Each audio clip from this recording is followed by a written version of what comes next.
কখনো শোনা যাচ্ছে পশ্চিমবঙ্গে জারি হতে চলেছে রাষ্ট্রপতি শাসন, আবার কখনো শোনা যাচ্ছে পশ্চিমবঙ্গের ভোট গণনা হবে নাকি রাষ্ট্রপতি শাসনেরই অধীনে।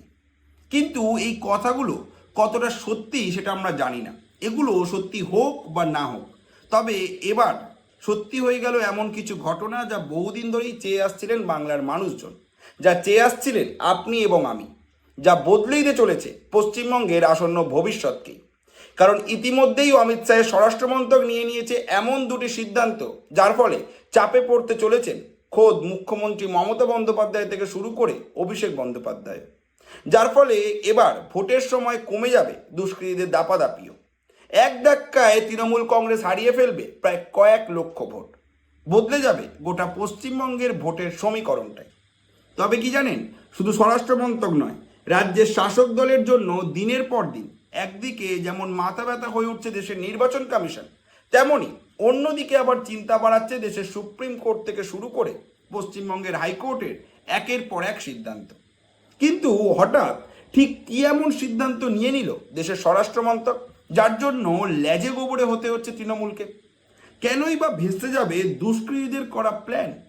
কিভাবেই বা কয়েক লক্ষ ভোট এক নিমেষে চলে যাবে বিজেপির হাতে? স্বরাষ্ট্রমন্ত্রকের পাশাপাশি কি এমন পদক্ষেপ এবার নিয়ে নিল সুপ্রিম কোর্ট এবং হাইকোর্ট? আজ আমরা এই ভিডিওতে তুলে ধরব এমন কিছু তথ্য যা বদলে দেবে বাংলার ভবিষ্যৎ সম্পর্কে আপনার সম্পূর্ণ ধারণাটাই। তাই ধৈর্য ধরে এই ভিডিওটি শেষ পর্যন্ত দেখুন। আর এখনও যদি আপনি এই চ্যানেলটিকে সাবস্ক্রাইব না করে থাকেন, তাহলে ঝটপট ক্লিক করে ফেলুন সাবস্ক্রাইব বাটনটিতে আর টিপে দিন বেল আইকনটি। ভিডিওটি শুরু করার আগে আমরা জেনে নেব বেশ কিছু তথ্য। আপনারা সকলেই জানেন 2025 সালের 4 নভেম্বর পশ্চিমবঙ্গ সহ আরও 11টি রাজ্য এবং কেন্দ্রশাসিত অঞ্চলে শুরু হয়েছিল এসআইআর।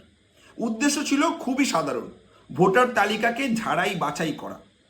আরও ভালো করে যদি আমরা বলতে চাই তাহলে বলা যায় বাংলাদেশি এবং রোহিঙ্গা মুসলিমদের দেশ থেকে তাড়াতে, মৃত স্থানান্তরিত নকল ভোটারদের সরাতেই এই পদক্ষেপ নেওয়া হয়েছিল।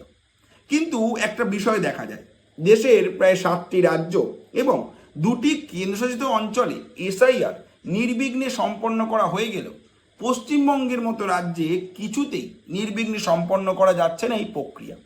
কারণ এসআইআরকে কেন্দ্র করে বাংলায় দেখা যায় বেশ কিছু বড়সড় ঝামেলা, সঙ্গে নির্বাচন কমিশনের বিরুদ্ধে একাধিক কোর্ট হিয়ারিংও। কোথাও দেখা যাচ্ছে বিএলওকে দেওয়া হচ্ছে হুমকি, তো কোথাও করা হচ্ছে তাদেরকে মারধর, আবার কোথাও দেখা যাচ্ছে গোটা বিডিও অফিসে আগুন ধরানোর মতো ঘটনা। এখনো পর্যন্ত আপনাদের জানিয়ে দিই, পশ্চিমবঙ্গে যে এসআইআর প্রক্রিয়া চলছে সেখানে বাদ দেওয়া হয়েছে প্রায় 64 লক্ষ নাম। আর পশ্চিমবঙ্গে এসআইআরের আগে ভোটারের সংখ্যা ছিল প্রায় 7,64,00,000 মতো।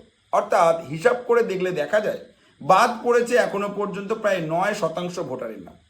এবার আপনারা হয়তো অনেকেই বলতে পারেন যে এত পরিমাণ ভোটারের নাম বাদ গেলে সমস্যা তো হবেই, মানুষ তো রেগে যাবেই। কিন্তু আপনার ধারণাটা যে কতটা ভুল সেটা আমরা জানাবো পরের তথ্যে। কারণ আপনি জানলে অবাক হবেন মোদির রাজ্য গুজরাটের এসআইআর এর পরিসংখ্যানটা। সেখানে এসআইআর প্রক্রিয়া শুরু হওয়ার আগে কত ভোটার সংখ্যা ছিল জানেন? প্রায় 5,08,00,000। আর এসআইআর শেষ হওয়ার পরে সেখানে কত লক্ষ ভোটারের নাম বাদ গিয়েছে জানেন? প্রায় 70 লক্ষ। অর্থাৎ হিসাব করে দেখা যাবে সেখানে প্রায় 13%-এরও বেশি নাম বাদ গিয়েছে। এমনকি শুধু তাই নয়, অন্ধ্রপ্রদেশ থেকে শুরু করে তামিলনাড়ু এবং কেরালা, যেখানে বিজেপির সরকার নেই, সেখানেও কিন্তু পশ্চিমবঙ্গের মতো এত ঝামেলা হচ্ছে না। আর তাই কেন্দ্রীয় স্বরাষ্ট্র মন্ত্রক এবার নিয়ে ফেলেছে এমন 2 বড় সিদ্ধান্ত যা খতম করে দেবে শাসক দলের সমস্ত জারিজুরি। প্রথম সিদ্ধান্ত, সিএ এর জন্য বিশেষ কমিটি গঠন। কথায় বলে একে রাম রক্ষে নেই, তার ওপর সুগ্রীব দোসর। আর সেই একই কথা এবার দেখা গেল বাংলাতেও। আরও ভালো করে বললে বলা যায়, একে এসআইআর রামে রক্ষে নেই, তার ওপর সিএএ নামক সুগ্রীব দোসর। হ্যাঁ, ঠিকই শুনেছেন, কারণ এবার সিএএ চালু করার জন্য এম্পাওয়ার্ড কমিটি গঠন করে ফেলল দেশের স্বরাষ্ট্রমন্ত্রক। তাও আবার সেই বাংলায়, যেখানে পড়শি রাজ্য অসমে সিএএ লাগু করার জন্য জ্বলেছিল আগুন। দিনটা 2026-এর 20 ফেব্রুয়ারি পশ্চিমবঙ্গের জন্য জারি করা হয় সিটিজেনশিপ অ্যামেন্ডমেন্ট অ্যাক্ট, অর্থাৎ সিএএ এর একটি অর্ডার। আর গঠন করে ফেলা হয় একটি কমিটি। সেই কমিটির কাজ ছিল খতিয়ে দেখা এই রাজ্যের সিএএ সংক্রান্ত সমস্ত কিছু বিষয় এবং কার্যকর করা নাগরিকত্ব সংক্রান্ত নির্দিষ্ট কিছু নিয়ম। ফলে রাজ্যে সিএএ লাগু করা হয়ে যাবে আরও সহজ এবং খুব কম সময়ে ভারতের নাগরিকত্ব পেয়ে যাবেন পশ্চিমবঙ্গে থাকা বাংলাদেশি হিন্দুরা। এবার আমরা জানাবো এই এমপাওয়ার যে কমিটি গঠন হলো তার নেতৃত্বে কে রয়েছে। এই কমিটির নেতৃত্বে রয়েছেন পশ্চিমবঙ্গের জনগণনা বাস্তবায়নের ডেপুটি রেজিস্ট্রার জেনারেল। এই কমিটির সদস্য হিসাবে থাকবেন আইবির ডেপুটি সেক্রেটারি পদমর্যাদার একজন অফিসার, FRROর মনোনীত একজন আধিকারিক, ন্যাশনাল ইনফরমেটিক্স সেন্টারের একজন আধিকারিক, পোস্টাল ডিপার্টমেন্টের ডেপুটি সেক্রেটারি পদমর্যাদার একজন অফিসার। এই যে কমিটি, এই কমিটির বৈঠকে থাকবেন রাজ্যের স্বরাষ্ট্র দপ্তরের প্রিন্সিপাল সেক্রেটারি বা অ্যাডিশনাল চিফ সেক্রেটারি। এবার আমরা জেনে নেব এই কমিটি গঠন করার ফলে কি লাভ হবে। এই কমিটি মূলত জমা পড়া প্রতিটি আবেদন খতিয়ে দেখবেন এক এক করে। এরপর এই কমিটি জেলা আধিকারিকদের সঙ্গে যোগাযোগ করবেন এবং পরিচয়গুলো যাচাই করে নেবেন একবার করে, এবং তারপর চূড়ান্ত সিদ্ধান্ত নেবেন যে কোন আবেদনকে নাগরিকত্ব দেওয়া হবে আর কোন আবেদনকে খারিজ করে দেওয়া হবে। শুধু তাই নয়, দীর্ঘদিন ধরেই সিএএতে নাগরিকত্ব না পাওয়ার অভিযোগ উঠছিল। বিশেষ করে মতুয়া সম্প্রদায়ের বহু মানুষের নাম তালিকায় না ওঠা নিয়ে তৈরি হয়েছিল ক্ষোভ বিক্ষোভ। কিন্তু এবার এই প্রক্রিয়ার ফলে মিটে যাবে সেই সমস্যা।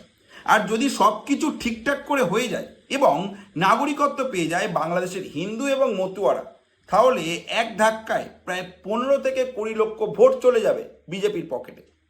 কারণটা খুবই সাধারণ।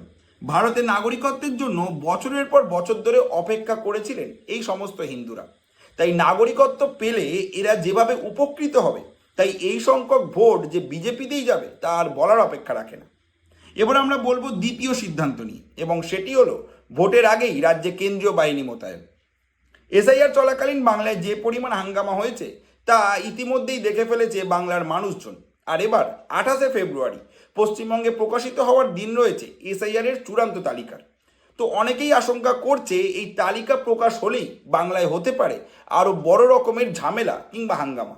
আর সেইটা আটকাতেই এবার বড় সিদ্ধান্ত নিয়েছে কেন্দ্রীয় স্বরাষ্ট্র মন্ত্রক, যার ফলে ভোটের দিন এখনো ঘোষণা হয়নি, আর তার আগেই 1 মার্চ রাজ্যে পা দিচ্ছে কেন্দ্রীয় বাহিনী। তাও আবার 50 নয়, 100 নয়, একেবারে 240 কোম্পানি বাহিনী। আর রিপোর্ট বলছে এক একটি বাহিনীতে থাকেন প্রায় 70 থেকে 100 জন করে সেনা, অর্থাৎ প্রায় 24,000 সেনা মোতায়েন করা হচ্ছে রাজ্যে, তাও আবার ভোট ঘোষণা হওয়ার আগেই।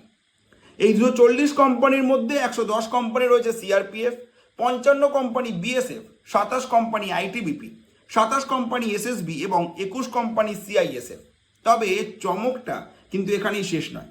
এরপর আবার 10ই মার্চ রাজ্যে আসবে আরও 240 কোম্পানি বাহিনী, অর্থাৎ আরও 24,000 সেনা। তবে শুধু যে এসআইআর তালিকা প্রকাশের পর হিংসা কমাতে এই বাহিনী মোতায়েন করা হচ্ছে তা কিন্তু অনেকেই মনে করছেন না, বরং অনেকে মনে করছেন ভোটের আগে এবং ভোট চলাকালীন দুষ্কৃতীদের তাণ্ডব কমাতেও এই সিদ্ধান্ত নেওয়া হয়েছে। এক্সপার্টরা বলছেন সেই উদ্দেশ্যেই মোতায়েন করা হয়েছে এই বাহিনী, যাতে তারা ভোটের আগে বিভিন্ন এলাকা খতিয়ে দেখতে পারেন, বিভিন্ন এলাকায় মার্চ করতে পারেন, কোনো রকম আইন বিরুদ্ধ কাজ হচ্ছে কিনা তা খতিয়ে দেখতে পারেন। আর এই সমস্ত কাজ করলে সাহস পাবেন বাংলার ভোটাররাই, সে কথা বলাই যায়। যারা জানেন না তাদের উদ্দেশ্যে আমরা জানিয়ে দিতে চাই, 2021 সালে শেষ যে বিধানসভা ভোট হয়েছিল সেখানে 8 দফায় ভোট হয়েছিল, আর সেবার মোতায়েন করা হয়েছিল 110 কোম্পানির কেন্দ্রীয় বাহিনী। তবে এবার কিন্তু ভোট আর অত বেশি দফায় হবে না, হবে 2 থেকে 3 দফায়। আর এবার ভোট ঘোষণা হওয়ার আগেই কিন্তু বাংলায় চলে এলো প্রায় আগের বারের তুলনায় 43% বাহিনী, অর্থাৎ ইঙ্গিতটা কিন্তু স্পষ্ট। তবে প্রশ্ন কিন্তু একটা থেকেই যায়, আর সেটা হলো এই যে কেন্দ্রীয় বাহিনী আসবেন, এদেরকে এলাকা ঘুরিয়ে দেখানোর দায়িত্ব হোক কিংবা কোনো কেন্দ্রে নিয়ে যাওয়ার কাজ হোক, তা কিন্তু করবেন রাজ্য পুলিশের আধিকারিকেরা। এখন যদি 20 মিনিটের রাস্তা যদি কেউ 40 মিনিট ধরে ঘুরিয়ে নিয়ে যায়, তাহলে কতটা স্বচ্ছ থাকবে এই উদ্দেশ্য তা কিন্তু বলাটা একটু কঠিন। আপনারা বরং ভিডিওটি পজ করুন আর উত্তর দিন কমেন্ট করে। এবার আমরা জানাবো স্বরাষ্ট্র মন্ত্রকের পাশাপাশি কিভাবে সুপ্রিম কোর্ট এবং হাইকোর্টের মাস্টার স্ট্রোকে খেল খতম হয়ে যাবে বাংলার শাসক দলের। দিনটা 20শে ফেব্রুয়ারি, এসআইআর মামলা নিয়ে সুপ্রিম কোর্টে প্রশ্নের মুখে পড়ে রাজ্য। শুনানিতে সুপ্রিম কোর্ট লক্ষ্য করে রাজ্য এবং নির্বাচন কমিশনের মধ্যে পারস্পরিক অবিশ্বাস তৈরি হয়েছে। এই বিষয়টা নিয়ে অসন্তোষ প্রকাশ করে শীর্ষ আদালত এবং তারা এক ঐতিহাসিক এবং বেনজির নির্দেশ দেয়। তারা নির্দেশ দেয় এসআইআরের কাজে তথ্যগত অসঙ্গতির যে সমস্ত ঘটনা এখনো পর্যন্ত ঘটেছে এবার সেগুলির নিষ্পত্তি করবেন কলকাতা হাইকোর্ট দ্বারা নিযুক্ত করা আধিকারিকেরা। কমিশন এবং রাজ্য সরকারের যে আধিকারিকেরা এতদিন এই কাজ করছিল তারা কেবল এবার থেকে ওই আধিকারিকদের সহায়তা করবে। অর্থাৎ ভাবুন, এবার রাজ্য আধিকারিকদের কাজের দায়িত্ব কেড়ে নিয়ে হলো আর সেগুলো দিয়ে দেওয়া হলো বিচারকদের হাতে। এবার লজিক্যাল ডিসক্রিপেন্সি অর্থাৎ তথ্যে যে সমস্ত অসঙ্গতি রয়েছে তা খুঁজে দেখবেন বিচারকরা। এটা রাজ্যের লজ্জা নাকি গর্ব সেই নিয়েও চলছে কিন্তু জোর হইচই। কিন্তু আরও একটা বিষয় নিয়ে উঠছে বড়সড় প্রশ্ন, আদৌ বাংলায় সময়ে ভোট হবে তো? রয়েছে বিশাল বড় একটি আশঙ্কা, কারণ আশঙ্কা করা হচ্ছে 28শে ফেব্রুয়ারি এসআইআরের যে তালিকা প্রকাশিত হবে সেই নিয়ে আবার প্রশ্ন উঠবে, প্রশ্ন তুলবে খোদ রাজ্য সরকার, সেই মামলা আবার আদালতে যাবে। অর্থাৎ পুরো বিষয়টা কিন্তু খুব লেন্দি হতে চলেছে। আর যখন এই বিষয়টা সময় মতো শেষ হবে না, অর্থাৎ এই যে তথ্যের প্রকাশ, লিস্ট কতটা বাদ যাবে, ততক্ষণ কিন্তু সম্পূর্ণ ভোটার তালিকাও বেরোবে না। আর সেটা না হলে কিন্তু ভোটও হবে না। মাথায় রাখতে হবে 6ই মে পশ্চিমবঙ্গের বিধানসভার মেয়াদ শেষ। তারপর কিন্তু মুখ্যমন্ত্রী মমতা বন্দ্যোপাধ্যায়ের নামের আগে বসে যাবে একটা শব্দ, সেটা হলো প্রাক্তন।